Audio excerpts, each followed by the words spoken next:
So, hi everyone, my name is Karen Padine. I am the program specialist or program advisor for the Masters of Science program at Cal State Long Beach. And I will be jumping on towards the second half of the presentation, and I'll give you guys an overview of the application process. And I'll pass it on over to the program director and let her introduce herself, and then we'll go from there. Hello, I'm Dr. Chen, and I'm the faculty director of MSF program. And so I will start with the presentation about the program profile, and then what type of the jobs people can look for once graduating from the program. Okay, so that's the jobs for a graduate with a finance degree. So our alumni, our newly recent graduate, yeah, they are working in the field such as corporate finance, so financial divisions in corporations or other industry, okay? And then investment banking, commercial banking, so deal with the buy side and the sell side of the securities. And hedge funds, okay, private equity, venture capital, so that will be more diversified portfolio management, okay, not just or stocks, bonds, but involved with some derivatives, some rates, some ETF, okay, and so more personal touching. The people may work with the financial planning, insurance, consulting, and for individuals or for the households. Yeah, next.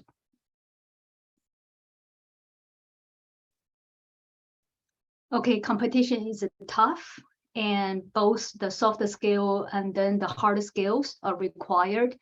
And so undergraduate with a finance degree or non-business majors, okay, really hard to get into the field, okay, start with any entry jobs. So ideally, okay, employers will look for candidates, okay, with a greater potential. Maybe not like extensively trained in finance, but you have the great potential and with some basic, okay, the essential language in the field of finance. So they would prefer advanced degree IMs or CFA, the Chartered Financial Analysts. Okay, and our program, okay, is a good, okay, combination of both. So if they ask for advanced degree, okay, the program is MS, okay, Master of Science in Finance. And if they ask for the CFA, so more investment, okay, based, because finance are general, corporate finance, okay, investment field, financial institutions, and then we focus on the latter, the more investment side for the MSF finance. So the traditional 4-year undergraduate, yeah, you know, like especially in the US, the first 2 years GE courses, general education. So just like a few, maybe 4 or 6 courses in finance is not adequate for obtaining the essential knowledge or the skills to be a professional in the field. Okay, next. Okay, so this page is the recognition of our school or our program or of our university, Cal State Long Beach. So for example, ACSB, so our College of Business, okay, is ACSB accredited. I always have a difficulty to pronounce that word, accredited, right? Accredited, ACSB accredited. I think next slide, we have the explanation about the ACSB accredited. So it's an association to advance college, schools, business, okay, internationals. So only about 30% of business schools in the USA carry this one. Remember, this is international recognition. So in the US, 30% of the business schools in the USA, okay, has been ACSB accredited.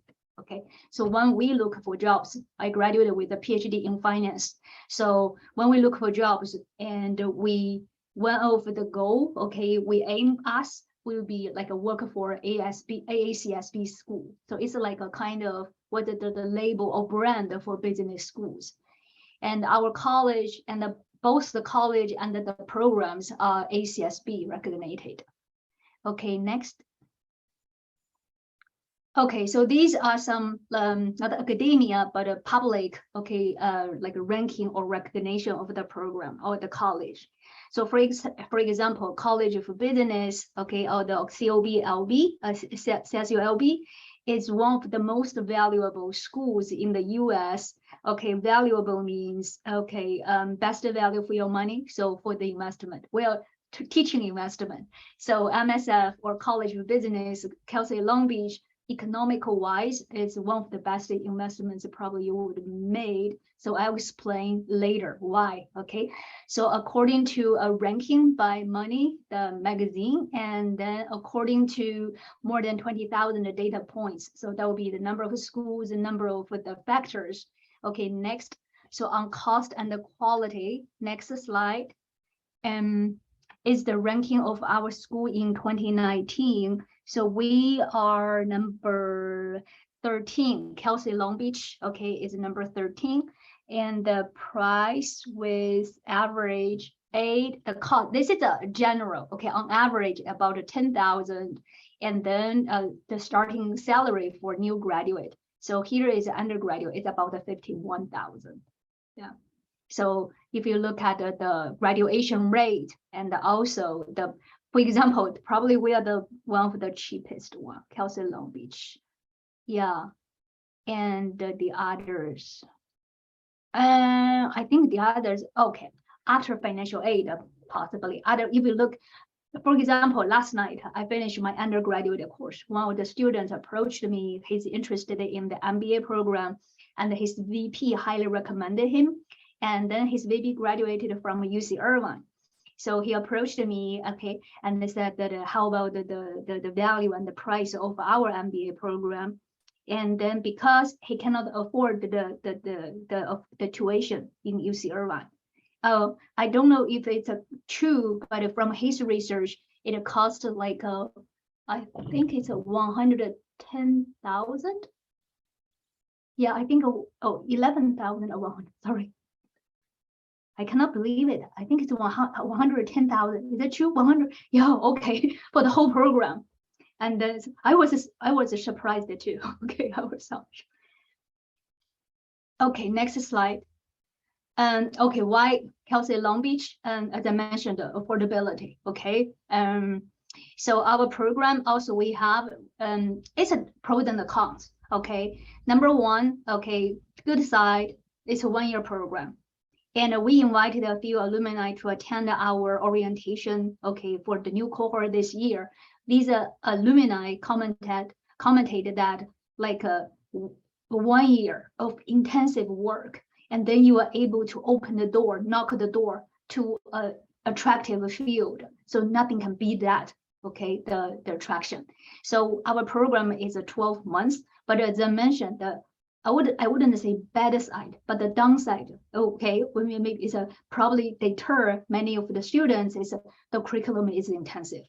So if you apply, be sure that you are prepared, okay, for the challenge, prepared for the hard work, okay. So it's a 12 months program, and we try to accommodate both the full-time students and also the student employees or the people who okay work.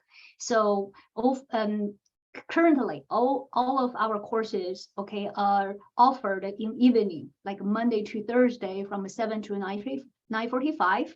Okay, and so it's a cohort based. So the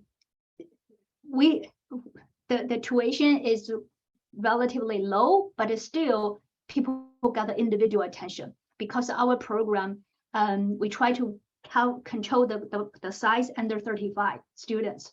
So just one group of 35 students and maybe less, okay, and they take the same courses, okay, and intensively paced, okay, and then over 1 year.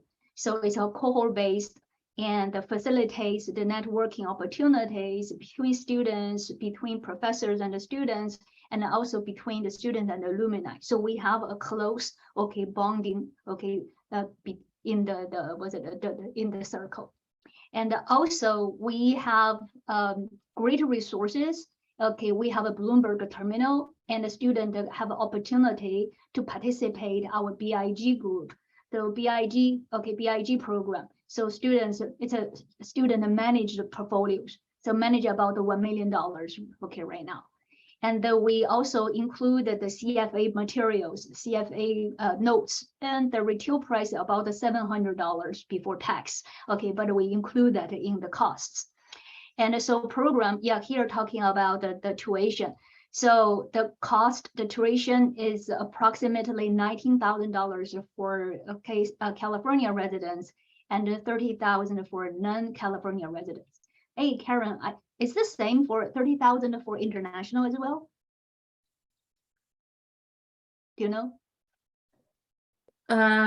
Yeah, 30,000 will be for international students. So not just okay, so for domestic and the international, but for non-California residents. Yes. Okay, the costs are because we are state run. Okay, state side program. Okay, so it's not like a self-support. So it's like a non-profit organization. Okay, so we initiate a program to meet the need. Okay, to meet the need of the state. And because, also. Oh, sorry. And because we're a stateside supported program, that means students have the option to take out financial aid, to apply for grants, scholarships, all that stuff. Or more as a self-support program, you don't have that option. I don't know that. Yeah, like students who, for example, our MSIS program that's self-support, the cost is going to be the same for domestic and international students. It's a lot more. That's because it's self-support, so they're not subject to all the same fees as stateside students, but stateside students do pay less compared to self-support, and stateside students do get to apply for grants and loans and all that. Yeah, that's the other information I shared with the student last night. Yeah, even for the same program, because of the stateside and self-support, actually the tuition differ. But I don't know that for the self-support, you don't have the option to apply for those grants, but which makes sense. Yeah. Okay, and then for the both international and the domestic students, we have ISA, so that will be like a graduate assistant, GA available, okay, to the MSF students. So that is you work with the professors.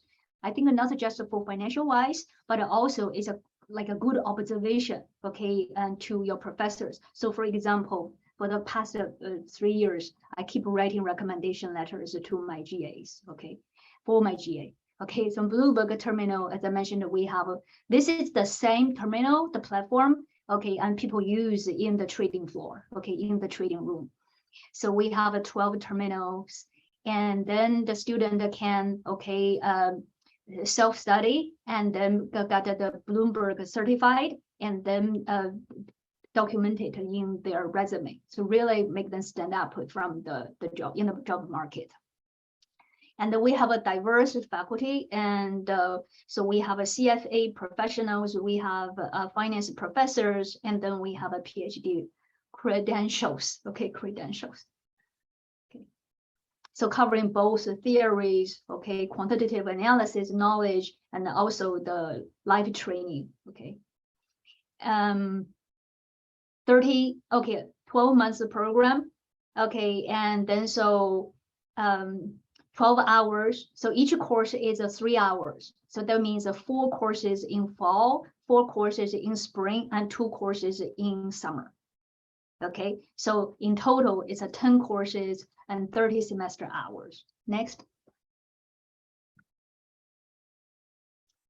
Okay, fast track. So this is specific for Cal State Long Beach students.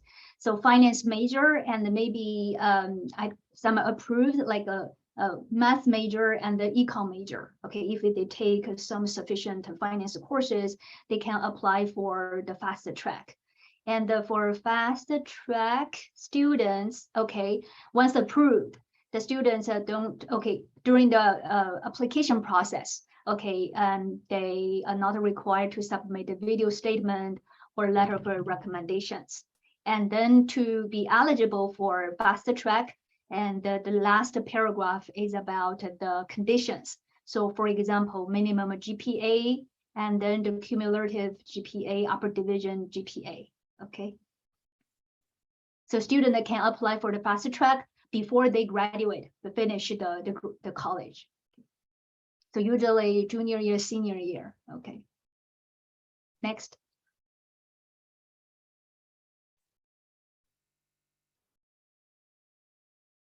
Okay, so how about those who are not a finance major, who are not an econ major, okay, or business majors, marketing, information system, accounting, human resource management, okay, for those. So if you don't have a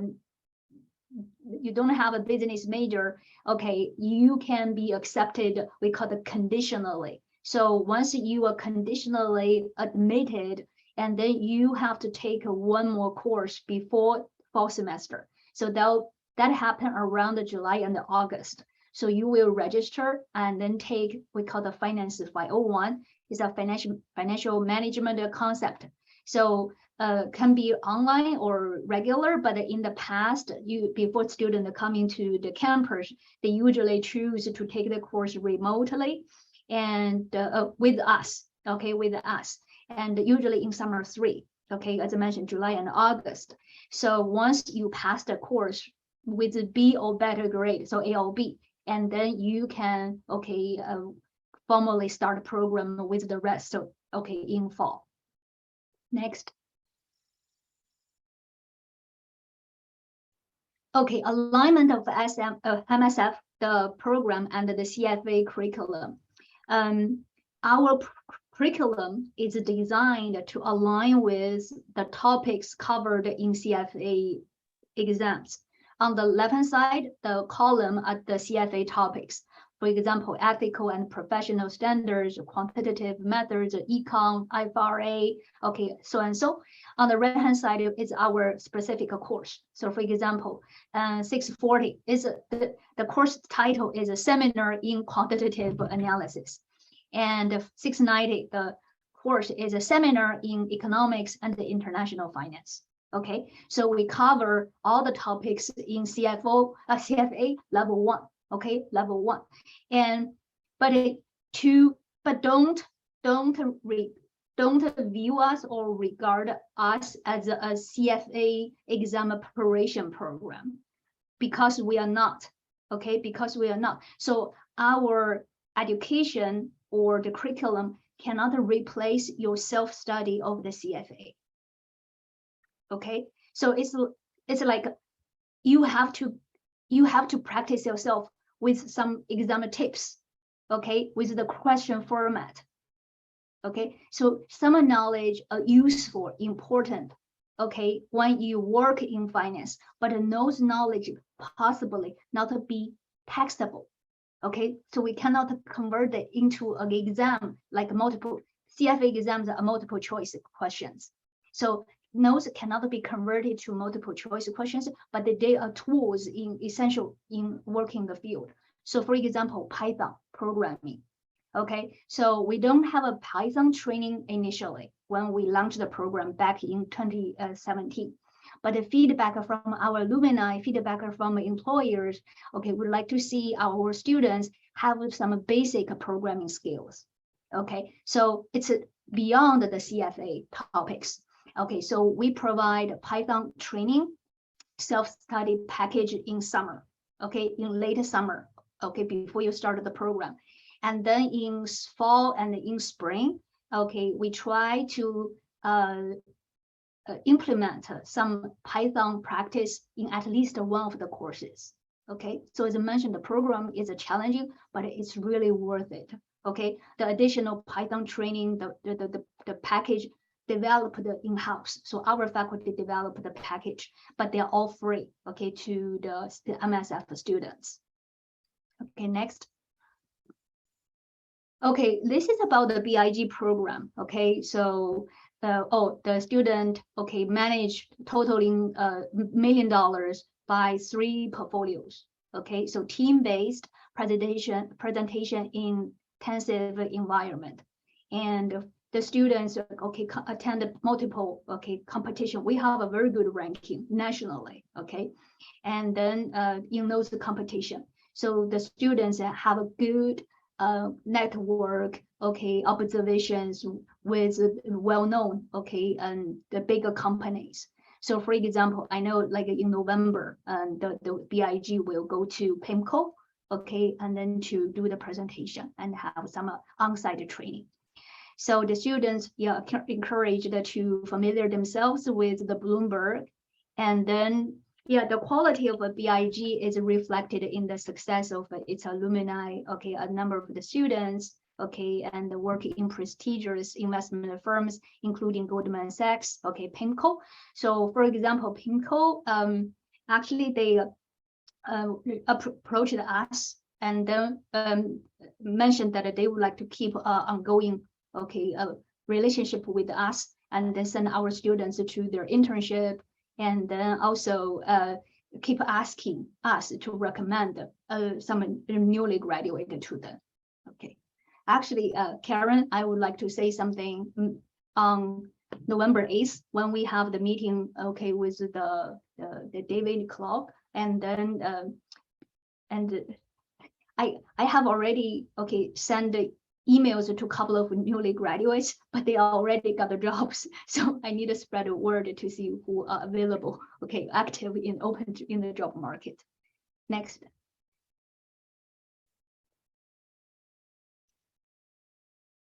So this is some info about the Bloomberg. We have 12 terminals, so quite okay luxury and preeminent resource. And so as a result, our students are able to gain real-world training experience and access to same information and analysis as a market professionals, better prepare them to enter and be productive members of the investment community. Yeah. Next, I think. Yeah. Okay. Excuse me. I will stay in the Zoom session and then answer questions if any after Karen finished the presentation. Yeah, so I'll go ahead and take on the rest of the presentation. I'll go over the application process. Cindy, if you see any questions in the chat box, feel free to answer them as I progress, but I'm sure a lot of the questions that you may have about the application process, I'll answer the next couple slides. So you may want to wait till the end. And if I don't, then feel free to ask those questions, but let's go ahead and begin. So the application process, in order to apply, you need to have a 4-year bachelor's degree from a regionally accredited university. In the past, applicants would be required to sit for the GRE or the GMAT. However, both exams are waived for the fall 2023 term. So yay, celebrate about that. You don't have to sit for either one of those exams. You will be required to submit an updated resume. You will be required to submit a video statement of purpose, also referred to as a video recording. This is like our version of the interview process, I guess you can say. You will be required to submit a short essay question, and then 2 letters of recommendation are required. The entire application process is going to be done online via Cal State Apply. It's an online application system, and the applications currently open for fall. I just recently opened up October 1st. The deadline to apply is going to be for international applicants. It's going to be March 15th, 2023. And for domestic applicants, it's going to be June 1st, 2023. And that's to start classes in August 2023. So it's a pretty long, a big application window. So you have more than enough time to get all your application requirements together and go ahead and submit that application. So within the application, there's going to be 4 different quadrants, which in the next couple of slides, I'll walk you through each one of those quadrants. The application fee to apply is going to be $70. There is no application fee waiver. I get asked all the time if we offer it, but no, unfortunately we do not. So it is going to be $70 once you complete the entire application and then once you submit it. And then you will be required to submit official transcripts or test scores, and test scores, that's going to be for our applicants who are coming like maybe on F1 visa, who need to sit for one of the English proficiency exams. That's what I'm referring to as the test scores, but no to the GMAT and the GRE. You don't have to worry about that because everyone's getting the waiver. Okay, let's go straight into the application itself. So like I said, you are going to be using Cal State Apply. you are going to select that you're applying for the fall 2023 term, and then you're going to apply as a graduate student, and then you're going to create a portal. When you create your portal, you're going to use your email address, and then obviously create a password. Whatever email address you use, you want to make sure it's the email address that you check on the regular. So if we have any questions about the application or requirements you submitted or anything like that, we're going to email the email address you use for Cal State Apply. As I said before, once you're in the application system, there's going to be 4 different quadrants, and I'll go ahead and walk you through each one of those quadrants in the upcoming slides. But for your application to be complete, you want 4 green circles, and then you're going to pay the $70 application fee, and then you can go ahead and submit your application. So for the first quadrant, just how you see on the left-hand side is how you want your application to look. You want check marks all the way down.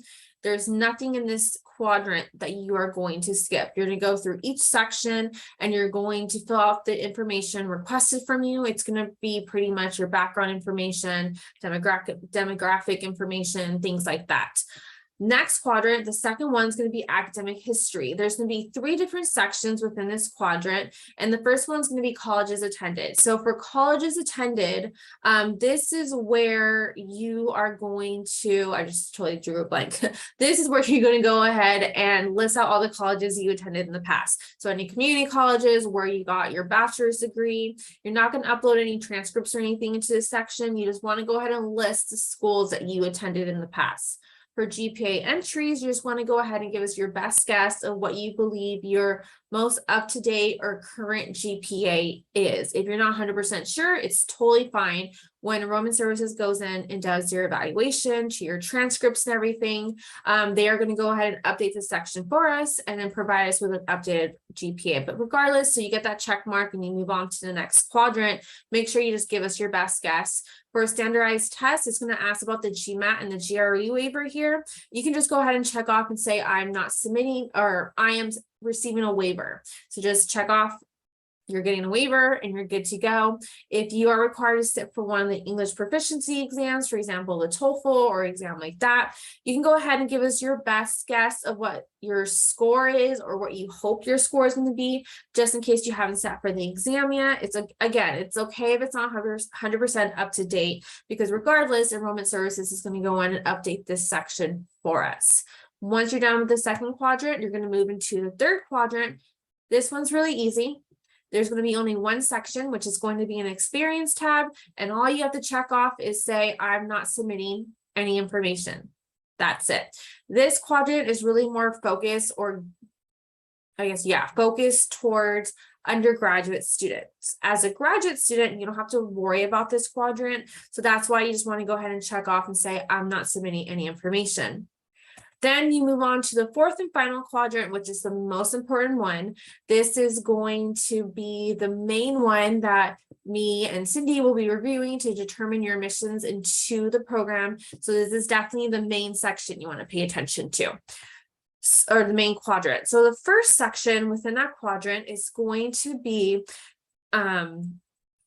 the question section. So as I said before, you are required to submit a video recording and a short essay question. So for the video recording, you're going to answer the following questions.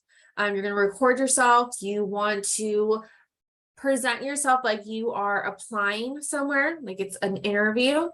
You want to dress professionally. You want to make sure there's no not a lot of clutter in the background. We can hear you clearly. And you're going to answer the following question. What are your career goals in the next 3 to 5 years? And what, in your imagination, would be your long-term dream job? Again, this is our version of the interview. So instead of having you sit in front of a panel, we go ahead and review your video recording. You also want to go ahead and introduce yourself, give us a little information about your educational background, maybe if you're working, not working, and then go ahead and answer this question. So it should only be anywhere between 3 to 5 minutes. And this gives us an opportunity to review your application at a more holistic approach instead of just reviewing your transcript and a test score. We're actually able to get a better idea of who you are and make sure to determine you're going to be a good fit for the cohort. So once you record yourself, you can use YouTube, you can use Google Drive. You're going to go ahead and take that link. A lot of people, mostly everybody tends to use YouTube. You just want to make sure the link is set to public, not private. If it's set to private, then we're going to have to ask you to update the link because we can't view it. So make sure it's set to public. You're going to copy and paste the video link to the application, and then you're going to move on to the short essay question. And you're going to answer the following question. And this should only be 1 to 2 paragraphs long. There is a 1,500 character limit, not a word limit, but character limit. So with that character limit, it shouldn't be super lengthy. So you're going to describe a time when you dealt with someone who was difficult.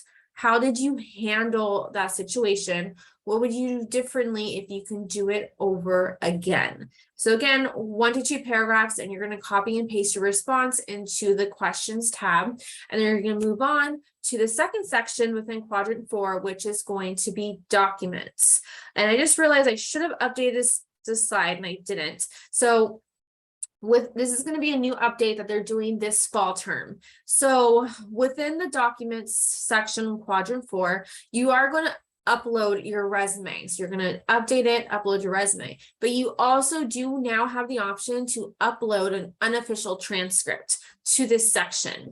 This gives the enrollment team an opportunity to start the initial review process of your application a lot sooner while they wait for your official one to come in, where before they wouldn't even review your application until your official transcript was submitted. Now, if you upload an official transcript to this section, they'll go ahead and start the initial review process, a GPA calculation, and then once they get that final official transcript, then they could go ahead and hurry up and release it to us. So it's hopefully it should help the review process go a lot faster, since they are reviewing hundreds and hundreds and hundreds of applications throughout the entire university for fall.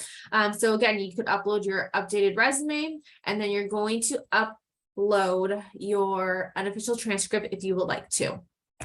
And then the last and final section within quadrant 4 is going to be letters of recommendation. As I said before, you are required to submit 2 letters of recommendation. So they should be from somebody who you have an academic or professional background with. If it's an academic, it could be a current previous faculty. If it's an employer, it can be a current or previous supervisor, manager.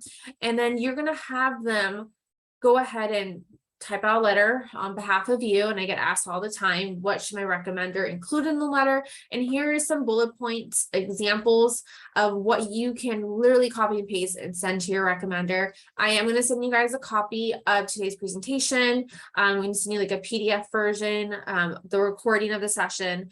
So you can always go back, copy and paste these bullet points and send it to your recommender. So have them provide a short summary of their history with you. So whether you're faculty, professor, manager, supervisor, how do they know you? Have them provide a list of characteristics they believe is going to help you excel in the program. Have them provide us with examples of like projects or contributions you brought to the workplace or the classroom, and then have them close it with a strong closing statement endorsing you to the program. So within quadrant 4, all you have to do is type in your recommender's first name, last name, and email address, and then our system is going to, or Cal State Apply is going to automatically email them a link. They just have to upload the letter to the link. And then once they upload some link, it'll come directly back to Cal State Apply. So you don't have to worry about sending me the letter or having them send you the letter. It helps streamline the entire process.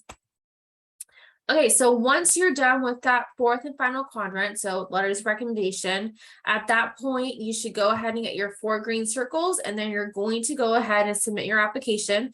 You're going to pay the $70 application fee, and then your application is going to be sent to Enrollment Services, who I want to say within a couple of days after you submit it, will send you the confirmation that your application was submitted and it was received. They're going to go ahead and issue you a Cal State Long Beach student ID number. If you are from Cal State Long Beach, you're going to have the same one as undergraduate. If you're not from Cal State Long Beach, they're going to issue you a student ID number. Once you get that student ID number, then you want to go ahead and start the process of submitting your official transcripts.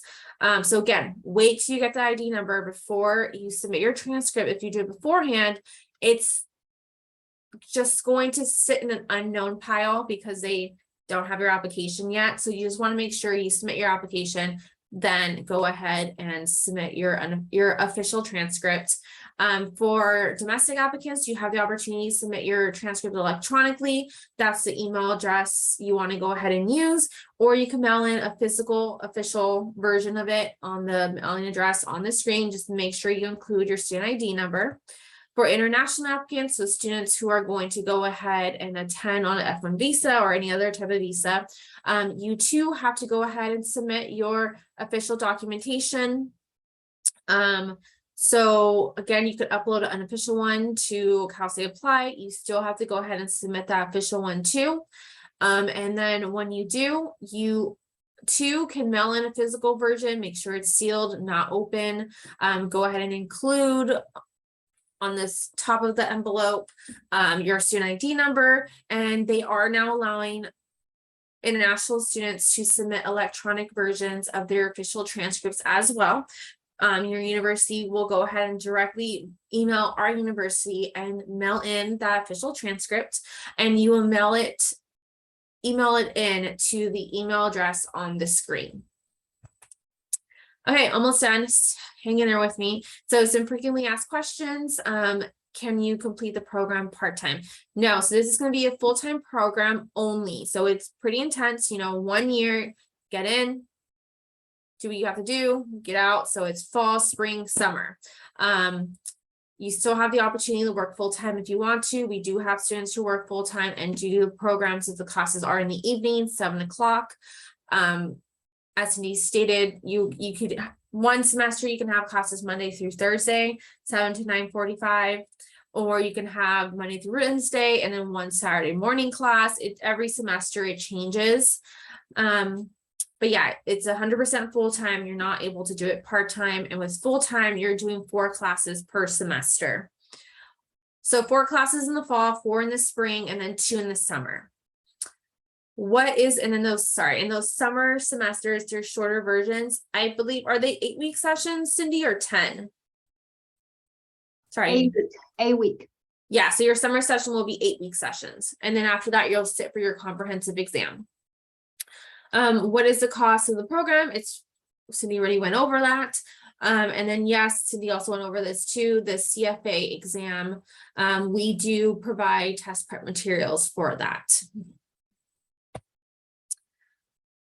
Okay, my throat is dry. Way too much talking. Do you have the copies of the CFA test notes? Do the students all pick up their packages? Yeah, they all did. Okay, good. I have 2 extra that I could give to you. Okay. Yeah, so at this point, I'm going to go ahead and stop the recording. So the question portion is not, let me see if I could get there. Oops.